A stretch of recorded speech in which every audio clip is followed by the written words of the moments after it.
We did a little editing for the sake of consistency. It's not about you. It's purely an aesthetic decision. With those words from my mother, my face was deliberately and completely erased from the record of our family's history. My name is Alexandra Hansen, 38 years old. On Thanksgiving evening, I was behind the wheel of my car driving up the long, winding driveway that led to my parents' grand home. This annual gathering was never a celebration for me. It was an obligation. The dining room of my parents' grand home was the very image of a perfect family's perfect Thanksgiving. At the center of the polished mahogany table sat an enormous golden brown turkey that could only have been made by a professional chef. Around it, cranberry sauce, pumpkin pie, and mashed potatoes were arranged with almost artistic precision. But the stack of bills for this flawless spectacle would, as always, end up in my mailbox a few days later. At this immaculate table, there was one person missing: my beloved daughter, Brittany. She was spending Thanksgiving with my ex-husband's family this year. "Alexandra, come sit down," my mother called. Her voice was as sweet as honey, yet laced with the kind of steel that tolerated no refusal. As I took my seat, my sister Samantha, sitting across from me, looked me up and down, every inch from head to toe, and said in a deliberately loud voice, "Oh, Alexandra, that deep green dress is lovely. Did you buy it with your company's profits? I saw people on social media saying your cosmetics brand wasn't worth the price. You're holding up okay, I hope? Well, we do depend on your income, so I guess you'd better keep doing well, right?" Her husband gave an awkward cough, but Samantha just smiled triumphantly. My father pretended not to hear and started carving the turkey. My mother murmured, "Samantha, stop that," though her eyes were clearly entertained. They all wrapped themselves in the warm blanket of my financial success, and by belittling the one who wove that blanket, they managed to preserve their own fragile pride. When dinner wound down, my father announced, "Well then, time for the annual family photo. Everyone, gather by the fireplace." A photo, a family portrait, frozen forever as a record. The professional photographer moved efficiently, setting up the tripod and adjusting the lights. My parents sat on the central sofa, my sister and her husband nestled beside them, and my nieces and nephews arranged themselves cheerfully among the cushions. "Alexandra, would you stand at the end there?" The photographer raised his voice. "All right, everyone, smile." The entire family turned perfect smiles toward the camera. I lifted the corners of my mouth, forcing the best smile I could. But beneath that smile, my heart was turning quietly to ice. In this perfect portrait, there was no real place for me. The sharp click of the shutter echoed through the room. A dry, brittle sound, like something inside me had cracked apart. It was a quiet afternoon, a few weeks after Thanksgiving, when a heavy parcel arrived at my office. The sender, my mother. Inside was a photo album bound in luxurious leather. On its cover, embossed in gold, were the words, "The Hansen Family, Thanksgiving Memories." It was the kind of thing my mother adored, an object that screamed perfection, crafted to impress anyone who saw it. I took a sip of the coffee my secretary had brought me and slowly opened to the first page. There it was, the family portrait taken in front of the fireplace that evening.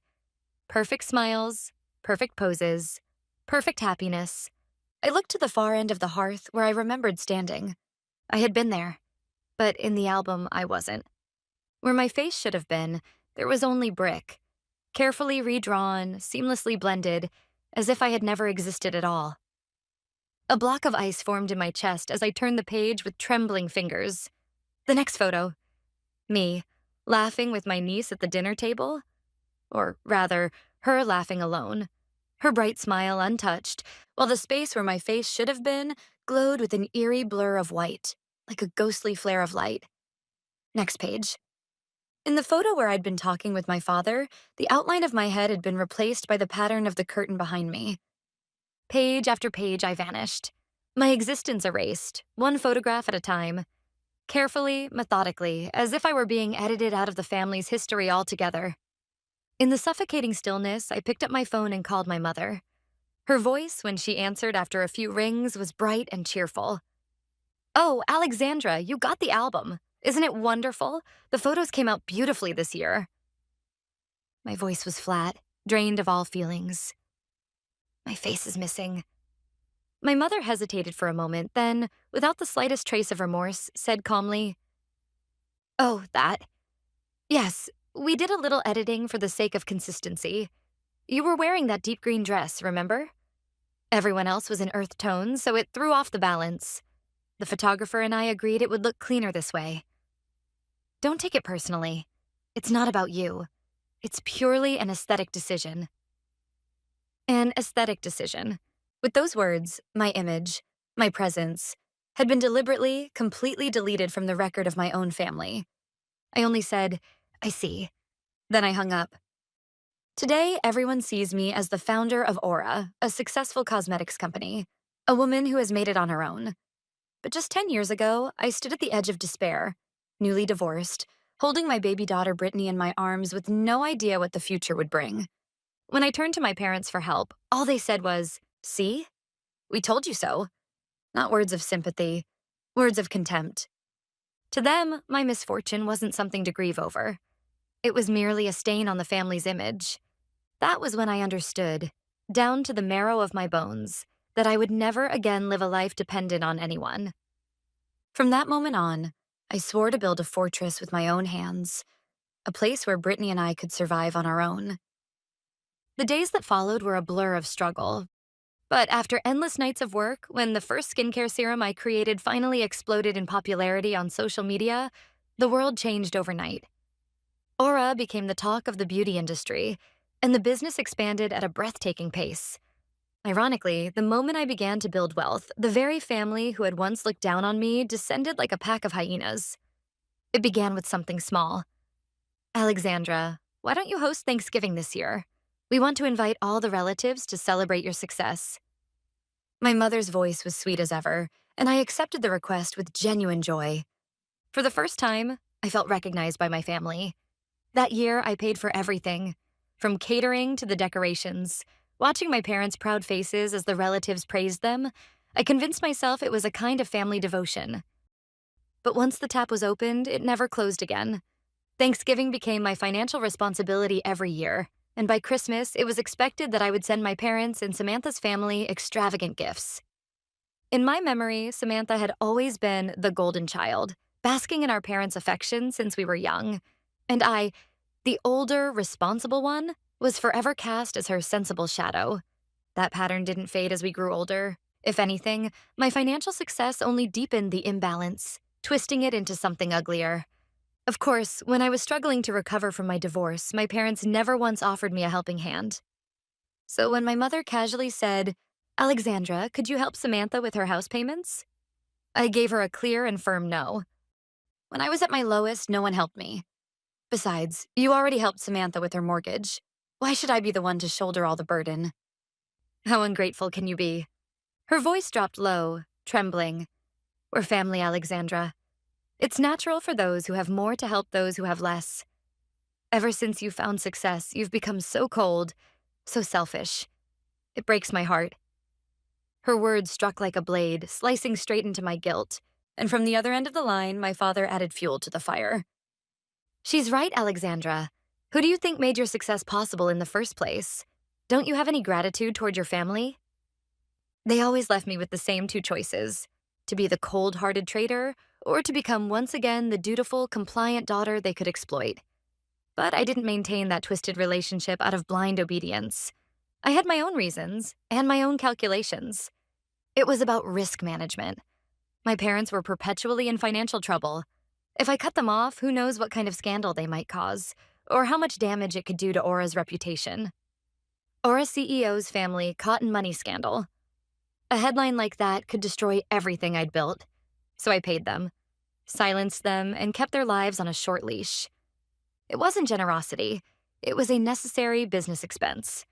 The root of their financial ruin went back to my grandfather, who had seen through my father's wasteful habits early on.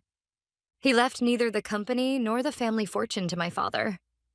My parents lived in the castle my grandfather built as nothing more than a king and queen in name only. And the glittering facade they clung to, the pride, the pretense, was quietly funded by my earnings. The perfect symbol of that arrangement was my father's car.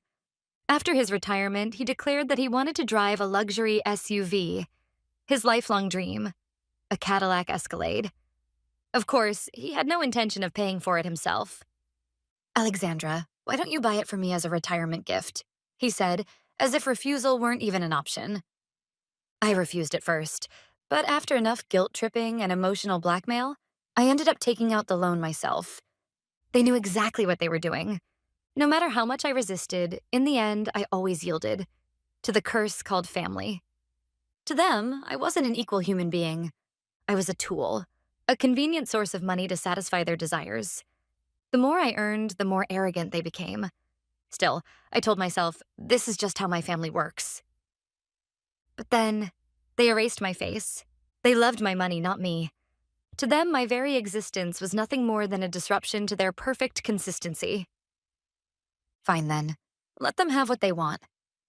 I'll disappear, not just from their photographs, but from their lives entirely.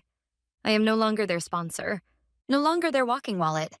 I am Alexandra Hansen, a person in my own right, and the mother of Brittany, the one irreplaceable treasure of my life. It ends now. The words echoed softly through my quiet office. They weren't meant for anyone else. They were avowed to my own soul. This isn't revenge. It was the rightful act of reclaiming the life that had been stolen from me again and again. Quietly, coldly, perfectly. Just as they had erased my face, I would close every faucet that fed their lives, one by one, until none remained. That resolve hardened within me like steel, unyielding, absolute. That night, after Brittany had fallen asleep, I sat down at my desk in the study. The wall behind me was lined with shelves of business and management books, but what I was about to begin wasn't written in any of them. This was the start of a silent war. I opened my laptop and drew a deep breath. There was no room for emotion in what I was about to do. This was business, the cutting of liabilities, the liquidation of toxic assets, the most important restructuring of my life. The first tab I opened was online banking. Several accounts appeared on the screen, and I clicked on the one labeled Family Expenses. From this account, an astronomical sum had been automatically withdrawn every month. One by one, I began processing the list from the top. The first item, Father Cadillac Escalade Loan. I hovered my cursor over the red Cancel button and clicked without hesitation. A confirmation window appeared. This action cannot be undone. Are you sure you wish to proceed? Yes, I said softly, and clicked. Next, Sister Samantha's Mortgage Assistance. Terminated. The foundation of their comfortable lives, the system they had taken for granted, was being severed at my fingertips. It felt like switching off life support machines, one by one. And yet, my heart was strangely calm. Not a trace of guilt remained. That was it. Every golden pipeline connecting my wealth to the Hansen family had been cut. Completely. Silently. For the first time, I was free to begin a life not lived for others, but for myself. I quietly opened the door to Brittany's room. She was fast asleep in her little bed, her breathing soft and steady. Kneeling beside her, I gently stroked her silky hair. I'm sorry, Brittany, for being this kind of mother. You deserve a family warmer and kinder than I could ever give you. I apologized again and again in my heart as I gazed at her sleeping face. For this child, I could become a devil. If it meant protecting her smile, I would bear any disgrace. The storm that was coming, I knew its roar would be deafening, but I was no longer afraid. The next morning, as I dropped Brittany off at school and attended the executive meeting at Aura, the paradise of the Hansen family was beginning to crumble. Quietly, but surely. The first to scream was Samantha. That morning, as usual, she went to an ATM to make her monthly mortgage payment. But no matter how many times she tried, the cold, unfeeling words flashed on the screen. Insufficient funds. The mortgage assistance I had been transferring to her account every month was gone. Not a single cent had arrived. Panicking, Samantha inserted her passbook to print an updated record. The previous deposits from me were all there, except for this month. The line where it should have been was blank.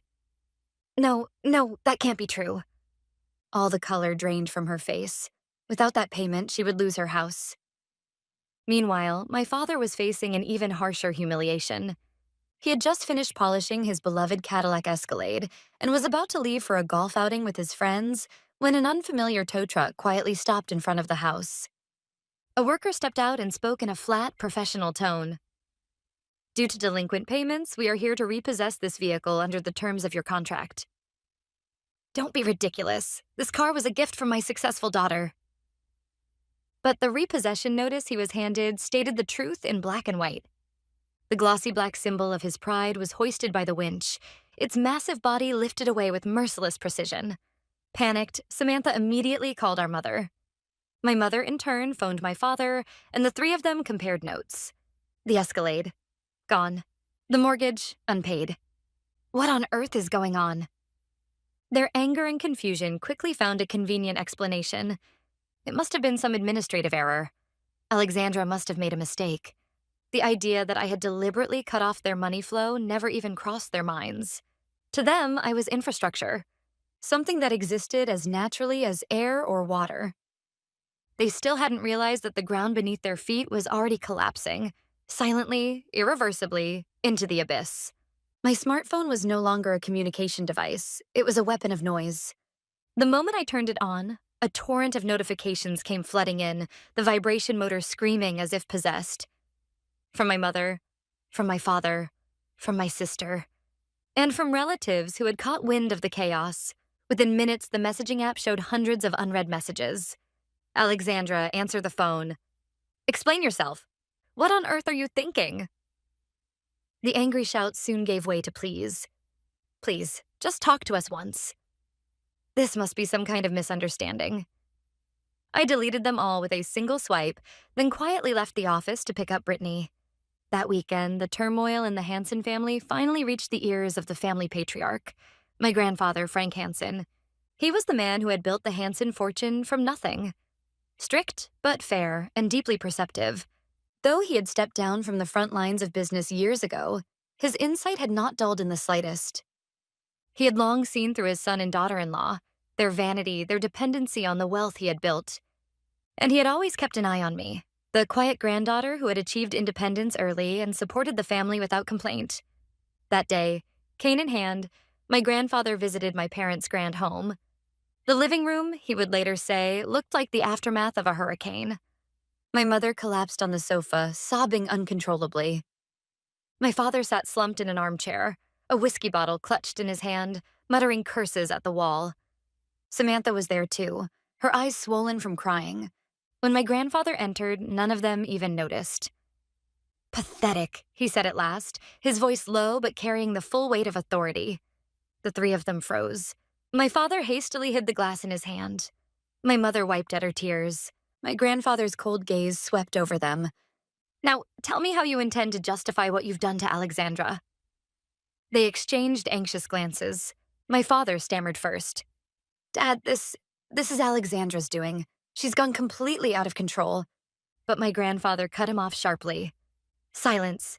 Do you now understand why I never trusted you with the company or with the family's assets? Because you have neither the ability to protect wealth nor the character to cultivate people. You've done nothing but gorge yourselves on what you were given, driven by vanity and greed, and this is the result. For years you leached off Alexandra's kindness, devouring her resources, and in return you erased her face from the family photographs.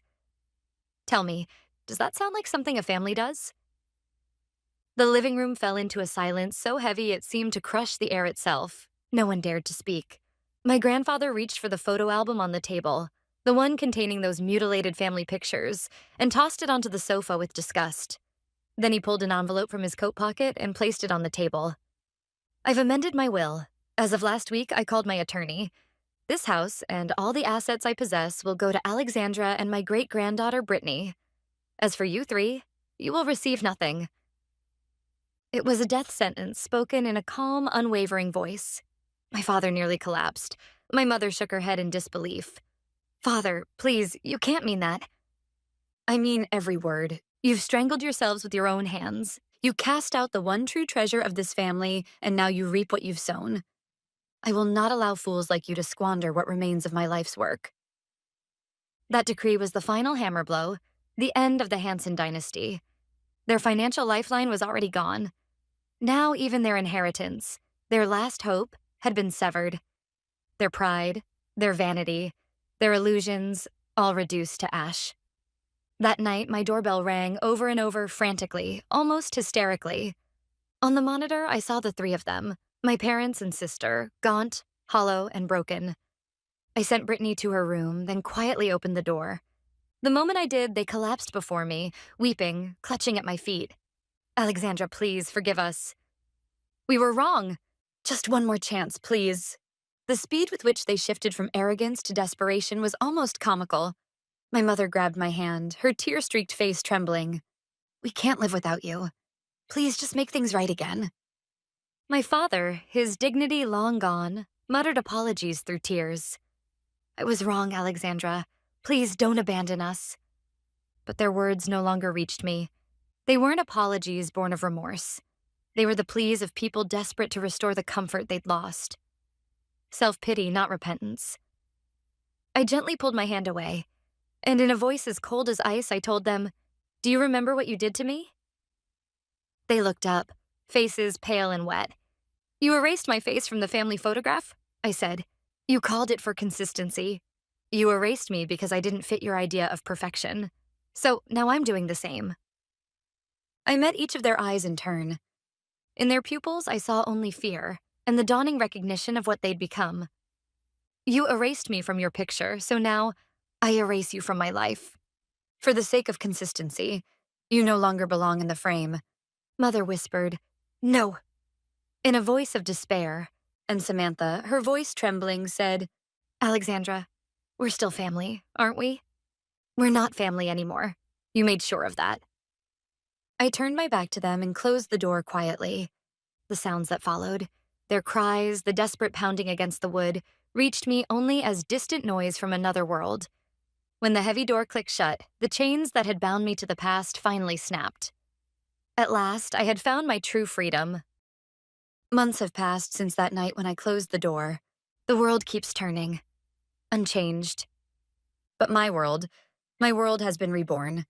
It is calm now, vivid, filled with color I hadn't known existed. In the first few weeks, they still tried to reach me. Letters through lawyers, messages relayed through mutual acquaintances, dripping with tears and desperation. But when they realized my resolve would not waver, even that stopped. They say my parents and Samantha were evicted from the house my grandfather had once given them, and that they now face, for the first time in their lives, the challenge of surviving on their own. What became of them after that? I don't know. And I have no desire to know. The first thing I did was restructure the company. Part of me once had imagined leaving it to the family someday. That thought no longer existed. I brought in outside experts, sharp, ethical, dispassionate. Together we built a foundation untouched by blood or sentiment, and my work flourished. Perhaps because I finally understood what was worth protecting, my decisions grew clearer, my leadership sharper. The company's growth soared to heights it had never reached before. In my private life, I changed the way I lived, no longer cutting back on my own comforts to support my family's extravagance. I decided to buy a new home near my company.